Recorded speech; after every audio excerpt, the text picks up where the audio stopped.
வணக்கம். தமிழ் வேதியியல் சேனல்ல நம்ம இன்னைக்கு பார்க்கக்கூடிய டாபிக் என்ன அப்படின்னா, மின்வேதியியல் அப்படிங்கிற சாப்டர்ல டேனியல் மின்கலன் அதைத்தான் நம்ம டிஸ்கஸ் பண்ண போறோம். டேனியல் மின்கலன் சொல்லலாம், இல்ல வோல்டாயிக் மின்கலம் அப்படின்னு சொல்லுவாங்க. அப்படி இல்லைன்னா கால்வானிக் மின்கலம் அப்படின்னு சொல்லுவாங்க இல்லையா? அதான் இது. டேனியல் அப்படிங்கிறவருடைய ஒரு காமன் பேட்டர்ன் தான். அவர் எப்படி ஆனோடு கேத்தோட எடுக்கணும் அப்படிங்கிற ஒரு பேசிக்கான அமைப்பை கொடுத்திருக்காரு. அவர் கொடுத்திருக்கக்கூடிய அந்த ஸ்ட்ரக்சர் பாருங்களேன். இப்போ இந்த பக்கம் ஒரு சேம்பர், இந்த பக்கம் ஒரு சேம்பர் இருக்கு. இதுல ஜிங்க் ராட் எடுத்து, இது ஜிங்க் ராடு, சாலிட் ராடு. அந்த ஜிங்க் ராட் எடுத்து ஜிங்க் சல்ஃபைட் சொல்யூஷனுக்குள்ள டிப் பண்ணிட்டாரு. அப்புறம் இந்த சைடு பாருங்க, ரைட் சைடு காப்பர் சாலிட், அந்த காப்பர் ராட் எடுத்து காப்பர் சல்ஃபைட் அதோடைய உப்புல தண்ணியில கரைச்சிருக்காங்க, அதுல டிப் பண்ணிட்டாரு. இப்போ இதுக்கு பேர் என்ன பேரு? இந்த ஜிங்க் சல்ஃபைட் கரைசல் இருக்கு இல்லையா, இதுக்கு பேர் தானது மின் பகுலி. இதுக்கு பேர் தானது மின் பகுலி. ஓகேவா? காப்பர் சல்ஃபேட்டுங்கிறது மின்பகுலி தான். இங்க ஜிங்க் சல்ஃபேட்டுங்கிறது மின்பகுலி, காப்பர் சல்ஃபேட்டுங்கிறது இங்க மின்பகுலியா இருக்கு. இப்போ இது என்ன சொல்லுவோம் அப்படின்னா, அந்த ஜிங்க் ராடை எடுத்து உள்ள டிப் பண்ணிருக்கோம். இங்க காப்பர் ராடை எடுத்து காப்பர் சல்ஃபேட்டுக்குள்ள டிப் பண்ண உடனேயுமே இது ஒரு அரை மின்கலனா உருவாக ஆரம்பிச்சிடும். இது ஒரு அரை மின்கலமா என்ன செய்யும்? செயல்பட ஆரம்பிச்சிடும். அதாவது இந்த கம்பார்ட்மெண்ட் இருக்குல்ல, இந்த பகுதி, இது ஒரு அரை கலன், அரை மின்கலன், அரை கலன் அப்படின்னு போட்டுக்கிறேன். இதுவும் என்னது? இது ஒரு அரைக்கலன் தான். இது ஒரு அரைக்கலன். இந்த ரெண்டும் சேர்ந்தாதான் ஒரு முழுமையான செல், முழுமையான களம் அப்படின்னு உருவாகும்.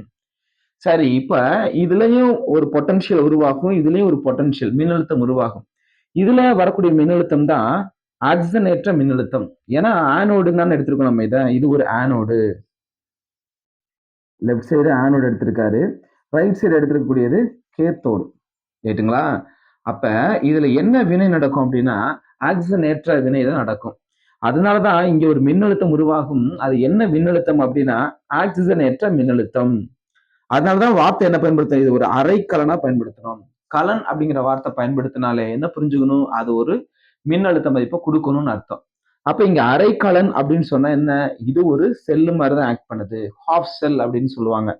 அப்ப இது ஒரு பாதி செல், இது ஒரு பாதி செல், ரெண்டையும் சேர்த்தாதான் மொத்த செல் நம்மளுக்கு உருவாகும். சரி, இப்ப இதை கனெக்ட் பண்ணணும், இந்த சர்க்கியூட்டை முழுமையடைய செய்யணும் இல்லையா? அந்த மின் சுற்றை பூர்த்தி அடைய செய்யறதுக்காக வெளிப்புறத்துல இருக்கக்கூடிய இந்த ஜிங்க்குக்கும் காப்பருக்கும் வயர் மூலியமா என்ன பண்றேன்? நான் கனெக்ஷன் கொடுத்துறேன். இது வெளிப்புற இணைப்பு அப்படின்னு சொல்லுவாங்க. இதுக்கு பேர் என்னன்னா வெளிப்புற இணைப்பு. இந்த வெளிப்புற இணைப்பு அப்படிங்கிறது எது வழியா நடக்குதுன்னா வோல்ட் மீட்டர்ல நடக்குது. இந்த இடத்துல இந்த வோல்ட் மீட்டர் எதுக்காக பயன்படுத்துறோம்? இந்த செல் கொடுக்கக்கூடிய பொட்டன்ஷியல், அதாவது மின்னழுத்த மதிப்பை கணக்கீடு செய்யணும் அப்படின்னா இந்த வோல்ட் மீட்டர் தேவை. ஒருவேளை கால்வனாமீட்டரும் பயன்படுத்திக்கலாம், ரெண்டுமே பயன்படுத்திக்கலாம். நான் இங்க வோல்ட் மீட்டர் பயன்படுத்துறேன். அதனாலதான் இதை வோல்டாயிக் செல் அப்படின்னு கூட சொல்லலாம். சரி, அப்ப வெளிப்புற சுற்றை நம்ம எப்படி கம்ப்ளீட் பண்ணிட்டோம் அப்படின்னா வயர் மூலியமா கம்ப்ளீட் பண்ணிட்டோம். ஏன்னா இது சாலிடு, இது சாலிடு. வயர் மூலியமா தான் என்ன செய்ய முடியும்? நம்ம கனெக்ட் பண்ண முடியும். சரி, அதுக்கப்புறம் இந்த மின்பகுலி கரைசலை கனெக்ட் பண்ணணும்ல, அதுக்காக என்ன எடுத்துக்கிறோம் அப்படின்னா ஒரு யூடியூப் மாதிரி இருக்கு. இதுக்குள்ள என்ன இருக்கு அப்படின்னா சில கரைசல்களை ஊத்தி, இதை காட்டன், முன்னாடி இது காட்டன், இந்த காட்டன் லைட்டா இதுல டிப் பண்ணி தான் இருக்கணும். நீங்க உள்ள முங்கிடக்கூடாது. ஏன்னா முங்குச்சுன்னா இங்க இருக்கக்கூடிய சொல்யூஷன் உள்ள போயிடும், உள்ள இருக்கக்கூடிய சொல்யூஷன் வெளில வர்றதுக்கு வாய்ப்பு இருக்கு. அதனால இந்த முனியில காட்டன் இருக்கும்பா, அந்த காட்டன் லைட்டா அதோடைய சர்ஃபேஸ் மேற்பரப்புல அப்படி டச் ஆனா போதும். இப்படி டச்சாக இருக்கிற மாதிரி நீ வச்சாலே போதுமானது. உள்ள என்ன பண்ணிடக்கூடாது? நம்ம நல்லா ஜூஸ் குடிக்கிற மாதிரி உள்ள வரைக்கும் என்ன செஞ்சக்கூடாது? பாட்டம் வரைக்கும் கொண்டு போயிடக்கூடாது. நம்ம ஜூஸ் எல்லாம் அப்படிதானே குடிப்போம், பாட்டத்துல போட்டு கீழே உறிஞ்சு குடிச்சிட்டு இருப்போம். அப்படிலாம் குடிக்கக்கூடாது. அப்பெல்லாம் வைக்கக்கூடாது. என்ன பண்ணணும் அப்படின்னா இந்த சர்ஃபேஸ்ல டச்சா இருக்கிற மாதிரி தான் இருக்கணும். புரிஞ்சுக்க முடியுதா? சர்ஃபேஸ்ல லைட்டா டச்சா இருக்கணும்ப்பா, அவ்வளவுதான். இப்ப இந்த உப்பு பாலத்துக்குள்ள என்ன கரைசல் கரைச்சி வச்சிருப்பாங்க அப்படின்னா பாருங்க, KCl, KNO3, NH4NO3, agar agar இதெல்லாம் கரைச்சி ஊத்தலாம். சரி, கரைச்சி இதுக்குள்ள டிப் பண்ணி உள்ள ஊத்தியாச்சு. அப்படி எடுக்கக்கூடிய அந்த கரைசலுக்கு என்ன கண்டிஷன்? ஒரே ஒரு கண்டிஷன் சொல்றேன். என்ன கண்டிஷன்? இதுல உருவாகக்கூடிய கேட்டையானுக்கும் இதுல இருந்து வரக்கூடிய ஆனையானுக்கும் திசை வேகம் ஒன்னா இருக்கணும், வெலாசிட்டி ஒன்னா இருக்கணும்.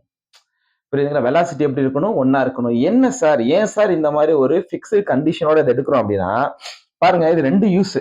ஒண்ணு, இந்த மின் சுற்றை உள்புற மின் கனெக்ஷன் பாருங்க, இது இன்டர்னல் கனெக்ஷன் சொல்லுவாங்க. உள்புறமா, அதாவது இது ஒரு மின்பகுலி கரைசல், இது ஒரு மின்பகுலி கரைசல். இந்த மின்பகுலி கரைசலை கனெக்ட் பண்றதுக்கு இதை நம்ம பயன்படுத்துறோம். அதனாலதான் மின் சுற்றை முழுமையடைய செய்வதற்கு இது பயன்படுது. ஒண்ணு.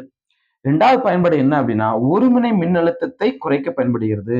அதாவது ஒரே இடத்துல ஒரே அயனி அதிகமா இருந்துச்சுன்னா அதான் ஒருமுனை மின்னழுத்தம். ஒருவேளை இந்த இடத்துல பிளஸ் அதிகமாச்சுன்னு வைங்களேன், இதுதான் இது அப்படி ஆகக்கூடாது. இப்படி பிளஸ் அதிகமாயிட்டே இருந்துச்சுன்னா அதான் ஒருமுனை மின்னழுத்தம். இந்த பக்கம் மைனஸ் மட்டும் அதிகமாயிட்டே இருக்குன்னு வைங்களேன், அது ஒருமுனை மின்னழுத்தம்.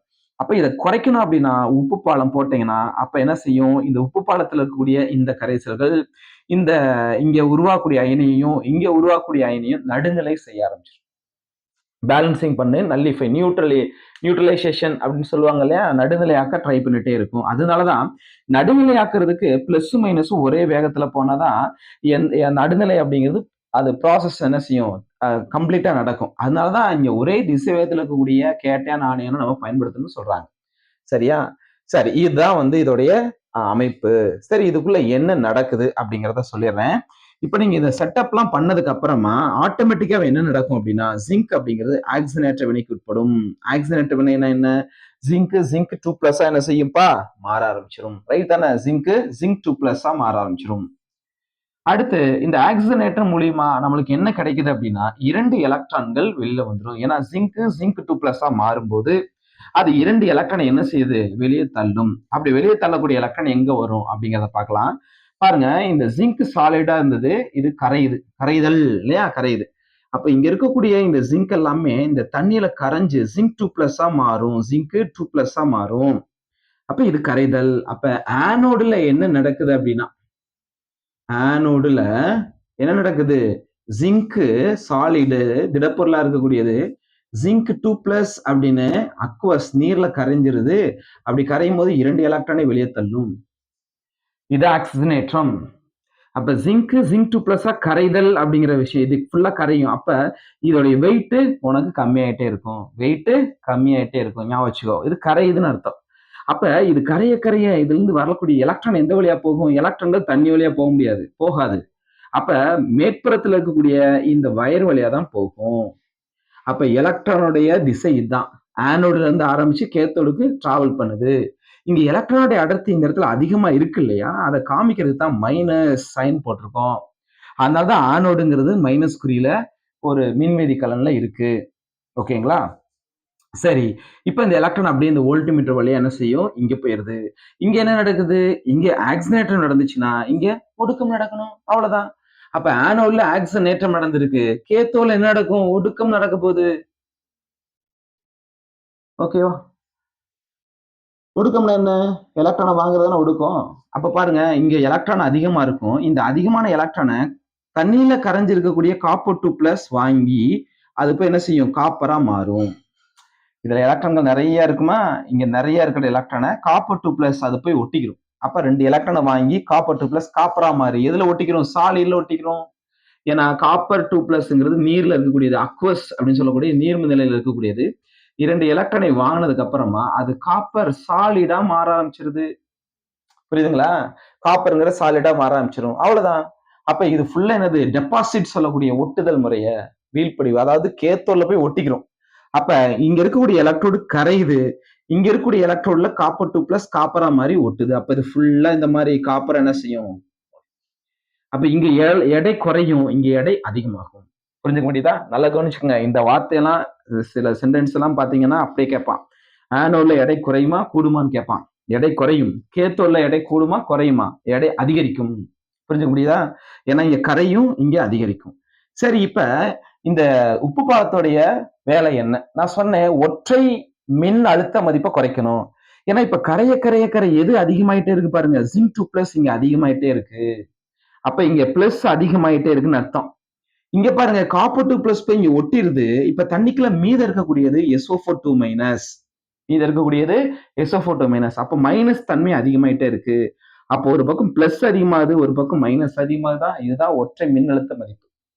இந்த மதிப்பு இருக்கக்கூடாது, குறைக்கணும் நம்ம. ஏன்னா இது நியூட்ரல் பண்ணணும்ல, ஒரு பக்கம் ஃபுல்லா பிளஸ் அதிகமாகுது, ஒரு பக்கம் ஃபுல்லா மைனஸ் அதிகமாகுது. இது ரெண்டையும் கனெக்ட் பண்றதுதான் உப்பு பாலம். இப்போ உப்பு பாலத்துல நம்ம KCl போட்டிருந்தோம்னு வைங்களேன், ஒரு பக்கம் பிளஸ் இருக்கும், இன்னொரு பக்கம் மைனஸ் இருக்குமா. இந்த பக்கம் என்ன அதிகமாச்சு, பிளஸ் தான் அதிகமாச்சு. அப்ப இங்க இருக்கக்கூடிய மைனஸ் இப்படி கூட போட்டுக்கிறேன், மைனஸ் பிளஸ். இங்க இருக்கக்கூடிய மைனஸ் இந்த டெர்மினலுக்கு இதை நல்லிஃபை பண்ணும், நியூட்ரல் பண்ணும். அது இங்க மைனஸ் அதிகமாயிட்டே இருக்கா, அப்ப இங்க இருக்கக்கூடிய பிளஸ் இங்க இந்த பிளஸும் இந்த மைனஸும் நியூட்ரல் பண்ண ஆரம்பிச்சிடும். நியூட்ரல் பண்ணிச்சுன்னா அந்த ஒரு முனை மின்னழுத்த மதிப்பு குறைஞ்சிருதுன்னு அர்த்தம். அதனால இந்த மின் சர்க்கியூட் கம்ப்ளீட் ஆகுது, எலக்ட்ரான் ஃப்ளோ ஆகுறதும் தொடர்ந்து நடைபெற்றுட்டே இருக்கும். அது எந்த அளவுக்கு கரையுதோ அந்த அளவுக்கு அங்க டெபாசிட் ஆகும். அப்ப இந்த 2 ப்ராசஸ், இதுதான் வேதிவினை. இந்த வேதிவினை நடக்கிறதுனால எலக்ட்ரான்கள் நகர்வு ஏற்பட்டு அதுல வோல்ட் மீட்டர்ல மின்சாரம் கிடைச்சிக்கிட்டே இருக்கும். அப்ப எலக்ட்ரான்கள் ஆனோட்ல இருந்து கேத்தோடுக்கு என்ன செய்யுது, டிராவல் பண்ணுது. அப்ப இந்த செல், டோட்டல் செல் எடுத்தீங்கன்னா செல் ரியாக்ஷன் எப்படி இருக்கும்பா? டோட்டல் செல் ரியாக்ஷன் என்ன போட்டுக்கலாம்? பாருங்க, இந்த 2 எலக்ட்ரான் கேன்சல் பண்ணிடலாமா? ஜிங்க் சாலிடையும் காப்பர் 2 பிளஸையும் ஆட் பண்ணிக்கோங்க. ஜிங்க் சாலிடும் பிளஸ் காப்பர் 2 பிளஸ் அக்வஸ். ஓகேவா?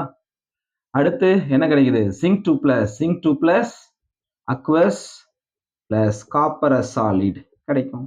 இதுதான் வந்து இந்த மின்னழுத்தம். வோல்ட்மீட்டர்ல எவ்வளவு பொட்டன்ஷியல் கிடைக்கும்? அதான் பொட்டன்ஷியல் ஆஃப் கலன் அப்படின்னு படிச்சிருப்போம். அதோடைய மதிப்பு என்ன அப்படின்னா 1.1 வோல்ட். ஏன்னா இந்த இந்த வேல்யூ எங்க கிடைக்கும்னா இந்த வோல்ட்மீட்டர்ல கிடைச்சிட்டே இருக்கும். பார்த்துக்கலாம், அவ்வளவுதான். அப்ப இதுக்குள்ளதான் வந்து சிம்பிளான மெத்தடு. புரியுதுங்களா? அப்ப எலக்ட்ரான்கள் ஆனோட்ல இருந்து கேத்தோடுக்கு டிராவல் ஆகுது. அதே மாதிரி கரண்ட் என்ன செய்யும்ப்பா?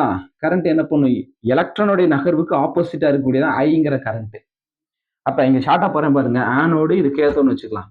ஆனோட்ல இருந்து கேத்தோடுக்கு என்ன டிராவல் ஆகும்? எலக்ட்ரான் டிராவல் ஆகும். கேத்தோட்ல இருந்து ஆனோடுக்கு என்ன டிராவல் ஆகும்? கரண்ட் டிராவல் ஆகும். எப்பொழுதுமே, ஓகேங்களா? ஆனோட்ல இருந்து கேத்தோடுக்கு தான் டிராவல் ஆகும். கேத்தோட்ல இருந்து கரண்ட் ஆனோடுக்கு போகும். இப்ப எலக்ட்ரான்கள் எப்பொழுதும் ஆனோட் டு கேத்தோட், கரண்ட் எப்பொழுதும் கேத்தோட்ல இருந்து ஆனோடுக்கு தான் போகும். சரிங்களா?